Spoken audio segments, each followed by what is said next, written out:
Right, so this could be slightly awkward, can't it? Because the other day, I was talking about minis and how I'm not a big fan of minis at times.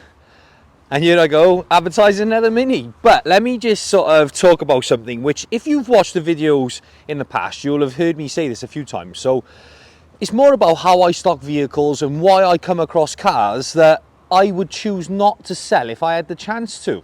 Sounds a bit random, but let me explain. So, look, when I started this business full time, my life depends on it, but yeah, my family's life. I got a wife, I got kids, everything else depends on this business operating. So, if you've got hundreds of thousands of pounds in a bank or millions of pounds, people have invested in you. You can go and choose the exact stock you want, and I envy people who can do that. I would love nothing more than to go, yeah, I'll have that. I don't want that one. I'll have that one, but I don't. I am a slave to a number of different things. So there's 3 ways that I get cars. There was a 4th. So lots of people say to me, how do you get stock? So I did try the auctions, yeah. I tried BCA, I tried Manheim, I just bought problems. I've said that in another video. They turned into issues for me. Sometimes there's a reason certain cars are in the auction, because they've probably been a problem for someone, they've chopped them in. Now, I'm not saying you can't find good cars there, because you can, and I'm sure people do, and people make a living out of it. I've been there, I've watched people just buying. And I think, when you're buying so many as some of the guys do, who've got a lot more money than I have, you know, if 1 or 2 out of 10 is a bit of a bummer, then, you know, you can still move on and make money from the others. But for me, I bought one, it was wrong. I bought another one, it was wrong. I was like, oh, I can't do this. Right, so get rid of the auctions for me personally, right? I can't do that. So there's buying cars out of my own money, which I do. Sometimes, you know, I go and buy stuff and I get offered cars from a couple of friends who are mine have got dealerships, and they offer me their part exchanges. Hence, this is one of them. Now, sometimes you can't be, I don't want that one, I'll have that one. I don't want that one, I'll have that one. Because, look, if someone's good enough to give me the opportunity to buy cars which are value for money, you can make a profit on them, you just got to say, yeah, thank you, I'll take them. Now, that sounds a bit like, what, so you've got to buy everything?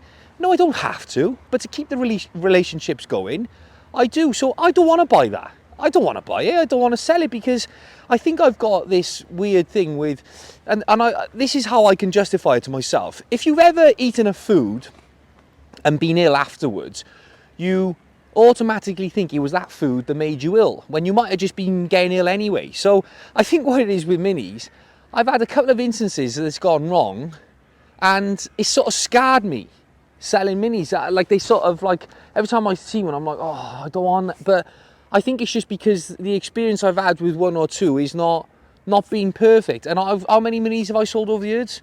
No, I'm not going to say hundreds, but a lot. So maybe I'm being a bit too harsh on them. Right, so first of all, that's another way I buy cars. I buy cars out of my own money from dealer friends of mine who offer me the deals if I want to buy them. Then, so auctions, my own money, and then we got the thing called SOR, sale or return, which a few of the vehicles in here are on that basis. So what that means is I pay for the vehicle once I've sold it. So again, I've built these relationships up with people where they say, I don't know, let's use this as an example. It's not this car. Tom, when you sell that car, I want 3.5 grand back for it. Put it on for 4 grand. So then you're thinking, right, I got 500 quid to play with. Whether that's the figures or not, I don't know. And that's how it works. So you sell the car, you return the money that was agreed at the start, you keep the profit. Now, that's a great way of getting cars on your forecourt and stocked, or car park in my instance. That's a fantastic way of getting stock in there. But first of all, you lose control of the deal. You're scared of how much you prep the car with, you know. It's not ideal, but if you're in my situation where you haven't got hundreds of thousands of pounds, it helps. First of all, it helps get more stock. More stock, hopefully more phone calls, more sales, more profit. That's the whole point of it.